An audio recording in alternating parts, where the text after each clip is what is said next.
Hello, आप सभी कैसे हैं। आप सभी का मेरे यूट्यूब चैनल BHU एकेडमी में स्वागत है। आज हम लोग रीजनिंग से संबंधित महत्वपूर्ण प्रश्नों को देखेंगे। ये सारे प्रश्न होने वाले आगामी एग्जामों के लिए बेहद ही महत्वपूर्ण होने वाले हैं। तो चलिए आइए एक एक करके शुरू करते हैं। नीचे दिए गए विकल्पों में से संबंधित संख्या को चुनिए। आपसे पूछा जा रहा है, जिस तरह 5 36 से रिलेटेड है उसी तरह हमें बताना है कि 6 किस संख्या से रिलेटेड होगा। ठीक है, जब भी आपको इस तरह का प्रश्न मिले तो हमारा करने का अप्रोच क्या होता है, हम ये देखते हैं कि जो दो पेयर की संख्याएं दी गई हैं, जैसे यहाँ पे क्या दिया गया है, दो पेयर की संख्याएं 5 और 36, ये एक दूसरे से कैसे संबंधित हैं, क्या लॉजिक लग रहा है, सेम वही लॉजिक सेम वही संबंध हम लोग 6 और क्वेश्चन मार्क में लगा करके आंसर को लाएंगे। ठीक है, तो अगर आप ध्यान से 5 और 36 को देखें तो आप देख रहे हैं कि 5 से बड़ी संख्या 36 बन रही है। ठीक है, तो अगर 5 में 7 का मल्टीप्लाई कर दें, 5 में क्या करें, अगर 7 का मल्टीप्लाई कर दें तो 5 सत्ते 35 और प्लस 1 बराबर कितना आ गया, 36 आ रहा है। ठीक है, इसी तरह 6 में किसका मल्टीप्लाई कर दें, 7 का मल्टीप्लाई कर दें और प्लस 1 कर दें तो 7 छः के 42 और 42 से 43। 43 किसी ऑप्शन में आ रहा है क्या, नहीं आ रहा है। 43 तो किसी ऑप्शन में नहीं है। देखिए, कोई भी अप्रोच आप लगा रहे हैं तो उससे जो आंसर आ रहा है आपका ऑप्शन में आना चाहिए। अगर नहीं आ रहा है तो कोई और लॉजिक लग रहा होगा, कोई और कंसेप्ट लग रहा होगा। ठीक है, तो चलिए दूसरे तरीके से देख लेते हैं। एक चीज़ और मैं बताना आपको चाहूँगा, हमेशा याद रखिए जब भी ऐसा प्रश्न आए और कहीं पर भी किसी संख्या का स्क्वायर दिया हो, कहीं पर भी, ठीक है, तो कहीं ना कहीं ये गेम कैसे चल रहा होगा, किसी न किसी संख्या का स्क्वायर हो रहा होगा। समझ रहे हैं नहीं, जहाँ भी अगर मान लीजिए यहाँ पे स्क्वायर दिया हो या मान लीजिए यहाँ स्क्वायर न दे करके चारों ऑप्शन में अगर स्क्वायर दिया हो तो समझिए कहीं ना कहीं स्क्वायर का गेम चल रहा होता है। ठीक है, तो 5 से 36 कैसे हो सकता है, 5 का तो स्क्वायर 25 होता है। तो हम लोग क्या करें कि 5 में अगर +1 ऐड कर दें, 5 में +1 ऐड कर दें तो ये कितना बन जाएगा, 6 बन जाएगा। और 6 का स्क्वायर कर देंगे तो ये कितना बन जाएगा, 36 बन जाएगा। सेम क्या कर दें, 6 में क्या कर दें, सेम 6 में क्या कर दें हम लोग, 6 + 1 ऐड कर देते हैं तो कितना हो गया, ये 7 हो गया। और 7 का हम लोग स्क्वायर कर लेते हैं तो कितना बन गया, 49 बन गया। तो हमारा राइट आंसर क्या होगा, क्वेश्चन मार्क के स्थान पे 49। 49 किस ऑप्शन में दिया गया है, ऑप्शन नंबर सी में। तो हमारा करेक्ट आंसर क्या हो जाएगा, ऑप्शन नंबर सी। उम्मीद करते हैं कि आप लोग समझ पाए होंगे। चलिए अगले प्रश्न पे चलते हैं। नीचे दी गई श्रृंखला श्रेणी में प्रश्नवाचक चिन्ह के स्थान पर कौन सी संख्या आएगी। सीरीज का प्रश्न दिया गया है आपको 4, 8, 28, 80, 244 और क्वेश्चन मार्क के स्थान पे क्या आएगा। जब भी आप सीरीज का प्रश्न करिए तो दो चीज़ों का विशेष ध्यान दीजिए। ये देखिए आपकी जो सीरीज है असेंडिंग आर्डर में है कि डिसेंडिंग आर्डर में है। और दूसरी चीज़ ये देखिए कि किसी भी दो संख्याओं के बीच जो डिफरेंस है कितना है, ज़्यादा है या कम है। यानी 20 से ज़्यादा है तो कहीं ना कहीं उसमें मल्टीप्लाई हो रहा होगा। ठीक है, इस सीरीज को अगर देखते हैं तो ये क्या है, असेंडिंग आर्डर में, बढ़ते क्रम में है। 4 से 8 हो रहा है, 8 से 28, 28 से 80, 80 से 244 हो रहा है। ठीक है, और एक और चीज़ देखेंगे तो दो संख्याओं, इसको पकड़िए 80 और 244 के बीच में अगर डिफरेंस लेंगे तो बहुत ही ज़्यादा आएगा। यानी ये बात क्लियर हो गया है कि कहीं ना कहीं इसमें 4 में किसी संख्या का मल्टीप्लाई हो रहा होगा और कुछ ऐड हो रहा होगा। ठीक है, पुनः 8 आ रहा होगा, 8 में किसी संख्या का मल्टीप्लाई हो रहा होगा, कुछ ऐड हो रहा होगा या कुछ घट रहा होगा। फिर 28 में किसी संख्या का मल्टीप्लाई हो रहा होगा। यानी ये क्लियर है कि मल्टीप्लाई हो ही रहा होगा। उसके बाद प्लस माइनस में भी हो सकता है या नहीं भी हो सकता है। ठीक है, तो देख लेते हैं 4 से 8 आ रहा है तो अगर 4 में हम लोग क्या कर दें, 3 का मल्टीप्लाई कर दें। ठीक है, तो कितना आ गया, 4 3 12 और 12 - 4 कर देते हैं तो कितना आ गया, 8 आ गया। ठीक है, सेम इसी तरह से 8 में हम लोग क्या करें तो 8 में 3 का मल्टीप्लाई कर दें तो 8 3 के 24 और 4 ऐड कर देंगे तो कितना आ गया, 28 आ गया। ठीक है, पुनः हम लोग 28 में क्या कर दें, 3 का मल्टीप्लाई कर दें, ओके, और क्या कर दें, -4 कर दें तो 28 3 84 होता है और -4 करेंगे तो 80 आ जाएगा। ठीक है, पुनः हम लोग 80 में क्या कर दें, 3 का मल्टीप्लाई कर दें और +4 ऐड कर देंगे तो 244 आ जाएगा। यानी हो क्या रहा है कि पहले तो हम 4 का मल्टीप्लाई करते हैं, 3 का मल्टीप्लाई करते हैं 4 में, उसके बाद क्या करते हैं, -4 करते हैं। दूसरी बार क्या करते हैं, गुणे 3 का मल्टीप्लाई करते हैं, +4 करते हैं। और तीसरी बार क्या करते हैं, गुणे 3 का मल्टीप्लाई करते हैं और -4 करते हैं। और चौथी बार पुनः हमने गुणे 3 का मल्टीप्लाई किया और +4 किया। तो इस बार 244 में क्या होगा, इंटू 3 यहाँ प्लस किए हैं, तो इस बार -4 कर लेंगे। ठीक है, तो मल्टीप्लाई कर लेते हैं। 3 चौक को 12 और 3 चौक को 12, 1 13 कर 3 हासिल, 1 3 दूना 6 1 7, 732 आ रहा है। और 732 -4 कर लेंगे तो कितना आ जाएगा, 728 आ जाएगा। तो हमारा क्वेश्चन मार्क के स्थान पे क्या होगा, 728। 728 किस ऑप्शन में दिया है, ऑप्शन नंबर डी में। तो हमारा करेक्ट आंसर क्या हो जाएगा, ऑप्शन नंबर डी। उम्मीद करते हैं कि आप लोग समझ पाए होंगे। चलिए अगले प्रश्न पे चलते हैं। दी गई आकृति में कितने त्रिभुज हैं। आपको एक यहाँ पे क्या दिया गया है, आकृति दिया गया है। इसमें पूछा जा रहा है कि कितने त्रिभुज हैं। एसएससी में एक प्रश्न आता है या रेलवे में भी आता है फिगर काउंटिंग का। फिगर काउंटिंग का जब भी प्रश्न देगा तो या तो त्रिभुज काउंटिंग का देगा, या तो आपका स्क्वायर काउंटिंग का यानी वर्ग की काउंटिंग का पूछेगा, या तो आयत की काउंटिंग का पूछेगा। और रेयर केस में क्या होता है, सर्किल से पूछ देता है कि वृत्त दे देगा, कई वृत्त आपको दे देगा किसी आकृति में और पूछेगा कि उस आकृति में कितने वृत्त हैं। वो रेयर केस होता है, वृत्त से बहुत कम ही क्वेश्चन बनता है। ठीक है, मैक्सिमम जो क्वेश्चन बनता है त्रिभुज से बनता है और वर्ग से बनता है। ओके, तो इसको करने का मेन देखिए क्या होता है कि सबसे पहले आप लोग क्या करिए कि उन त्रिभुजों को काउंट करिए जो आपको स्पष्ट दिख रहा है। और दूसरी चीज़, पूरे आकृति को जब छोटे छोटे जितने दिख रहे हैं आपको त्रिभुज, उनको काउंट करने के बाद आप पूरे त्रिभुज को एक बार ओवरव्यू करिए, ऊपर से एनालाइज करने की कोशिश करिए कितने और पॉसिबल क्या हो सकते हैं त्रिभुज इसमें बनाए जा सकते हैं। ठीक है, तो हम लोग पहले कॉमन गिन लेते हैं कितने हैं। यहाँ पे 1 है, 2 है, 3 है, 4 है, 5 है, 6 है। जहाँ जहाँ मैंने बिंदी लगाई है वो क्या है, आपके एक त्रिभुज वहाँ बन रहा है। ठीक है, अब थोड़ा हम देखते हैं, ध्यान से अगर देखने की कोशिश करेंगे, ध्यान से समझिएगा। तो यह भी तो एक 6 बनेगा ना, मैं मिटा दूंगा बना के 6 बनेगा। और इसी तरह अपोजिट में क्या बनेगा, एक 7 बनेगा। तो टोटल हमारे पास कितना आ गया, 7। ओके, टोटल हमारे पास कितना आ गया, 7 बन चुका है। ध्यान से समझिएगा। ओके, अब देखिए यह भी तो एक त्रिभुज बन रहा है ना, ये वाला यहाँ से ये वाला, यह भी तो एक त्रिभुज बन रहा है ना, एक 8। इसी तरह सेम इधर भी तो एक त्रिभुज बन रहा है ना, यानी 9 +2 और ऐड कर लेते हैं, कितना आ गया, 9 आ गया। ठीक है, 9 बना लिया हमने। फिर एक बीच में भी तो ये भी तो बन रहा है ना, 9 और 1 10 बन रहा है कि नहीं, बिल्कुल बन रहा है, 10 बन रहा है ना। तो हमारे पास कितने अभी हो गए त्रिभुज, आपके 10 हो गए हैं। और कहाँ कहाँ बन रहा है, और कहाँ बन रहा है, इसको देखने के लिए कोशिश हम लोग करेंगे। ठीक है, और थोड़ा सा दिमाग लगाते हैं हम लोग, थोड़ा सा देखने का प्रयास करेंगे। तो एक चीज़ और हमें दिख रहा है क्या, कि एक ट्रायंगल यहाँ भी है। तो हमारे पास कितने त्रिभुज आ गए, एक बार हम लोग फिर से काउंट करने की कोशिश करते हैं। एक कितने हो गए हैं यहाँ पे, 1 2 3 4 5 6। ठीक है, और हमने ये वाला एक काउंट किया था, ये वाला एक 7, और एक ये वाला हमने काउंट किया था 8, और एक ये वाला काउंट किया था 9, और यहाँ पे हमने एक काउंट किया था 10, और एक बीच वाला 11। टोटल हमने कितना काउंट कर लिया है, 11। अब देखिए 11 के बाद कहाँ पे बन सकता है, एक यहाँ पे भी बन सकता है, ये वाला। ठीक है, 11 1 12, और सेम इसी तरह इधर अपोजिट साइड में भी बनेगा 12, और एक कितना 13। यानी टोटल इसमें कितने आपके त्रिभुज हैं, तो टोटल 13 त्रिभुज हैं इस आकृति में। कितने हैं, टोटल 13। चलिए अगले प्रश्न पे चलते हैं।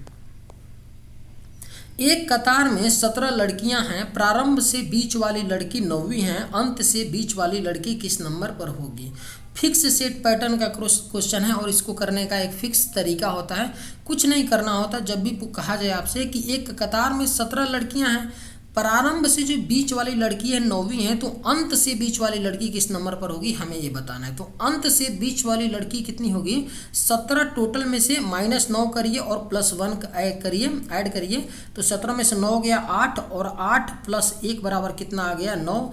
तो अंत से बीच वाली लड़की किस नंबर पर होगी, 9वीं नंबर पर होगी अंत से बीच वाली लड़की। और सिंपल भाषा में और थोड़ा सोचने का, थोड़ा इसको तो ऐसे आप करके निकल जाइए, कोई दिक्कत नहीं है, लेकिन थोड़ा सा और समझने की कोशिश करेंगे। मान लीजिए कितनी लड़कियां हैं, 17 लड़कियां हैं कि नहीं, इसमें कितनी लड़कियां हैं,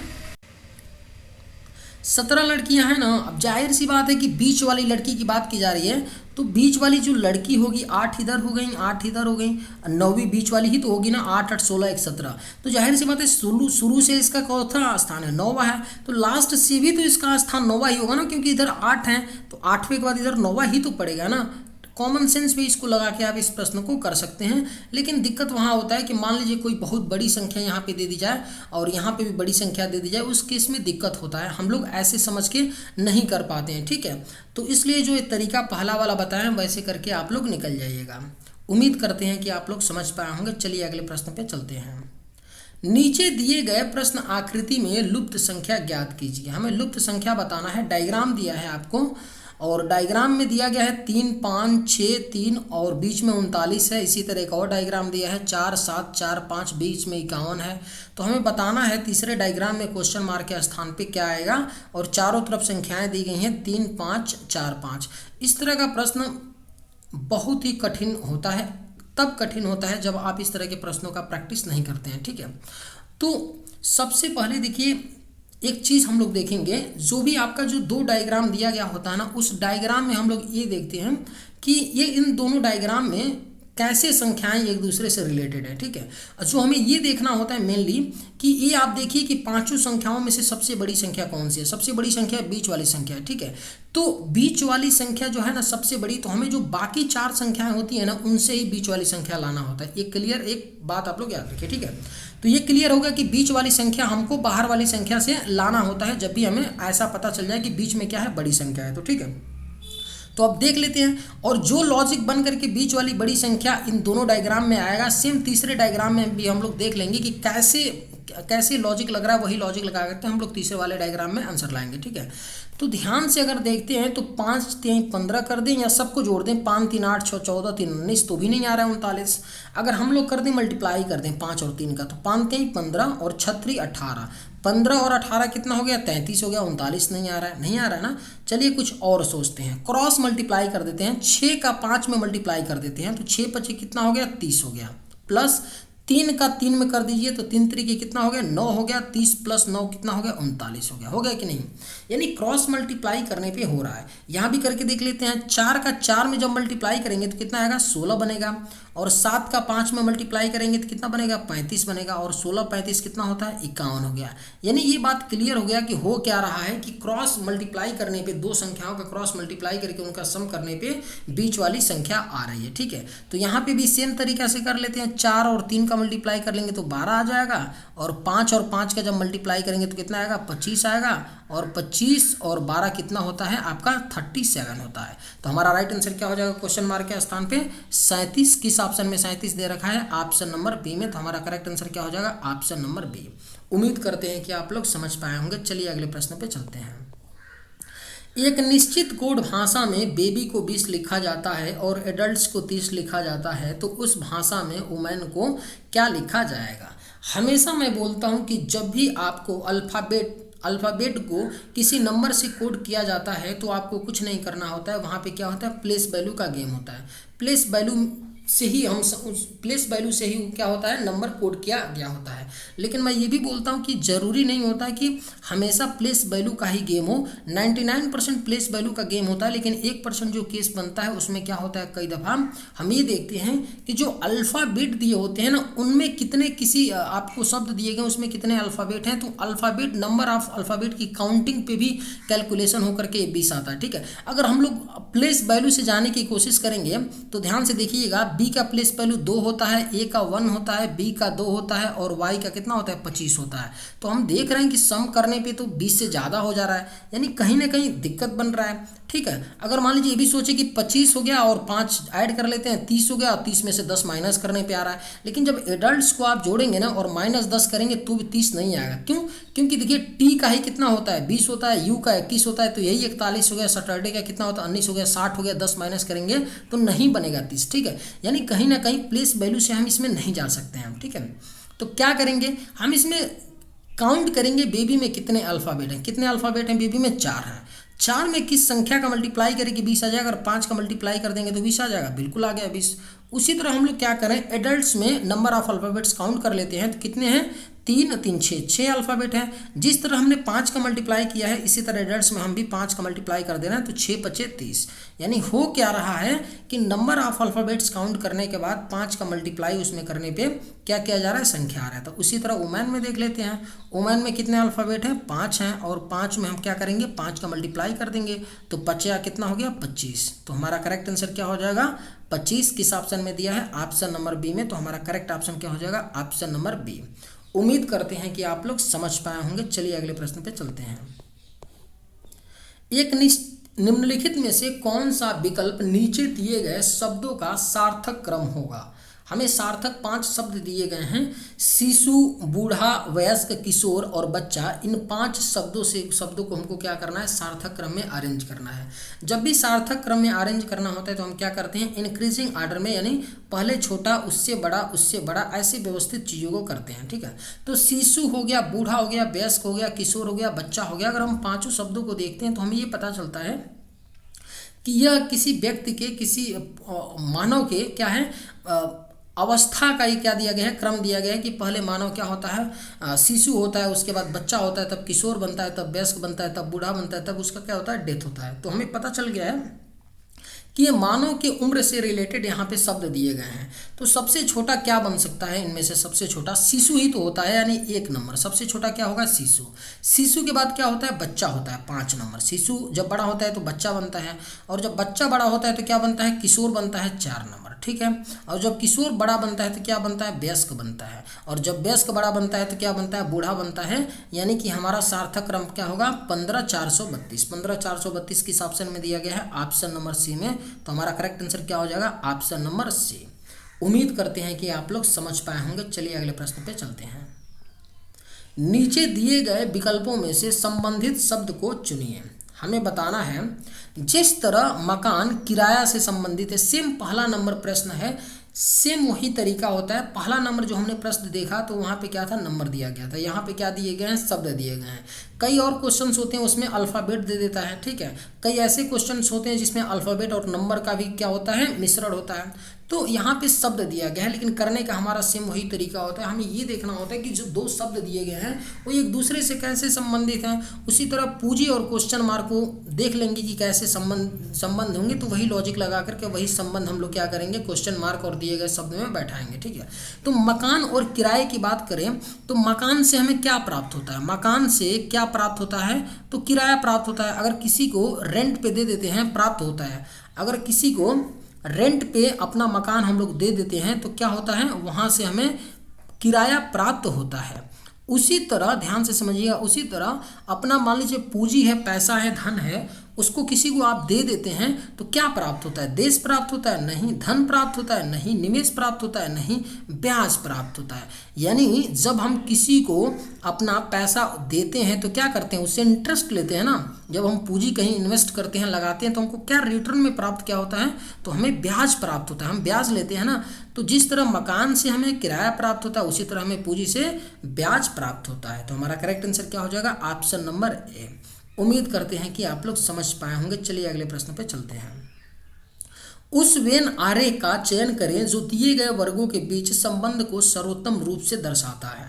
3 शब्द दिए गए हैं, कमीज, चादरें और तौलिए। इन तीनों शब्दों से हमें क्या करना है, एक डायग्राम बनाना है, वेन आरेख बनाना है कि इन तीनों के लिए, हम तीनों शब्द के लिए क्या एक डायग्राम बना सकते हैं। ठीक है, तो सबसे पहले डायग्राम बनाने से पहले हम एक चीज़ ये देखते हैं कि क्या ये चीज़ें जो कमीज, चादर दिया है एक दूसरे से संबंधित है क्या। क्या कमीज तौलिया से संबंधित है, नहीं है। क्या चादर तौली से संबंधित होता है, नहीं होता है। तो हम क्या करेंगे, इस केस में कोई किसी से संबंध नहीं है तो सबके लिए अलग अलग डायग्राम बनाएंगे। बात समझिएगा।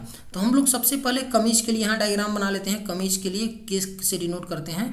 उसके बाद चादर के लिए हम बना लेते हैं, चादर को सी से डिनोट करते हैं। उसके बाद तौलिया के लिए बना लेते हैं, तौलिया को टी से। मैंने तीनों के लिए अलग अलग डायग्राम क्यों बनाया, क्योंकि न कमीज, क्या कमीज चादर से संबंधित है, किसी भी तरह से नहीं संबंधित है। कमीज तौलिया से संबंधित है, नहीं है। इसलिए हमने तीनों के लिए अलग अलग डायग्राम बनाया। तो कुछ इस तरह का डायग्राम बनेगा, और इस तरह का डायग्राम किस ऑप्शन में दिया है, ऑप्शन नंबर डी में। तो हमारा राइट आंसर क्या हो जाएगा, ऑप्शन नंबर डी। चलिए अगले प्रश्न पे चलते हैं। नीचे एक पासा के 3 अलग अलग स्थितियों को दर्शाया गया है। एक बिंदु वाले सतह के विपरीत सतह पर बिंदुओं की संख्या का पता लगाएं। यानी डाइस का प्रश्न दिया गया है और सिंपल हमसे एक बात पूछ रहा है कि एक बिंदु वाले जो सतह है उसके विपरीत सतह पर मतलब अपोजिट पे कितने बिंदुओं वाली संख्या होगी। डाइस का प्रश्न है, इसको मैं करने का ऐसा तरीका बताऊंगा कि आप मात्र 2 सेकंड में करके निकलेंगे। ठीक है, 2 सेकंड में करके निकलेंगे।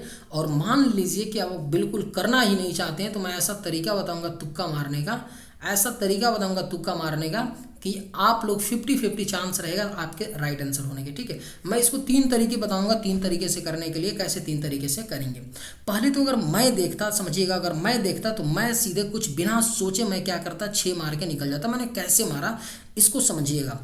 पहली बात तो आप लोग ये देखिए, जब 2 डाइस को आप पकड़िए, किसी भी 2 डाइस को पकड़िए और उसमें ये देखिए कि क्या 2 संख्याएं कॉमन है क्या। 2 संख्याएं मतलब 2-2 का पेयर कॉमन है क्या। 3 है, 2 है, पहले डाइस में 1 है और दूसरे डाइस में 1 है, 2 है, 5 है। यानी केवल एक कॉमन है पहले और दूसरे डाइस में। मेरे कहने का मतलब ये है, और क्या है, 2-2 कॉमन है। ध्यान से समझिएगा, 1 कॉमन है और 2-2 कॉमन है। बात समझ रहे हैं कि नहीं? ठीक है, तो अब यहाँ पे क्या है ना कि जब भी किसी 2 डाइस के 2 फलक कॉमन होते हैं, ठीक है ना, तो जो तीसरे क्या होते हैं, जो तीसरे जैसे यहाँ पे 3 है, यहाँ पे 5 है, ये ऑटोमेटिक एक दूसरे के विपरीत हो जाते हैं। एक कंसेप्ट होता है, ठीक है, ऑटोमेटिक एक दूसरे के विपरीत हो जाते हैं। तो हमसे तो पूछा था कि 3 के विपरीत पूछा नहीं है, 3 के विपरीत पूछता तो हम तुरंत 5 मार के निकल जाते। ठीक है, इसी तरह सेम तरीके से अगर इस डाइस को, दूसरे और तीसरे डाइस को ध्यान से देखेंगे तो इसमें हम देखते हैं कि 2 कॉमन है और 5 भी इसमें कॉमन है। तो डायरेक्ट ऑटोमेटिकली 1 और 6 क्या होंगे, एक दूसरे के विपरीत फलक पर होंगे। क्या होंगे? एक दूसरे के विपरीत फलक पर होंगे। तो हमारा करेक्ट आंसर क्या हो जाएगा? ऑप्शन डी 6 हो जाएगा। हमने कुछ नहीं किया, देखा कि जो 2 डाइस हैं उनमें 2 संख्याएं कॉमन हैं, तो ऑटोमेटिक जो तीसरा फलक होता है दोनों डाइस के, उस पे जो अंक होते हैं ना, वो क्या होते हैं, एक दूसरे के विपरीत होते हैं। ठीक है, और दूसरा तरीका हम लोग ये देखते हैं। दूसरा तरीका, एक तो मैं सिंपल वाला आपको बता दिया कि मैंने 2 डाइस पकड़ा, देखा कि 2 कॉमन है, तीसरा ऑटोमेटिक होता है। इस बात को आप लोग नोट कर लीजिएगा। ठीक है, दूसरी बात समझिएगा कि एक यहाँ पे है, पहले वाले डाइस में है और उसके एडजेसेंट साइड पे क्या है, 3 और 2 हैं।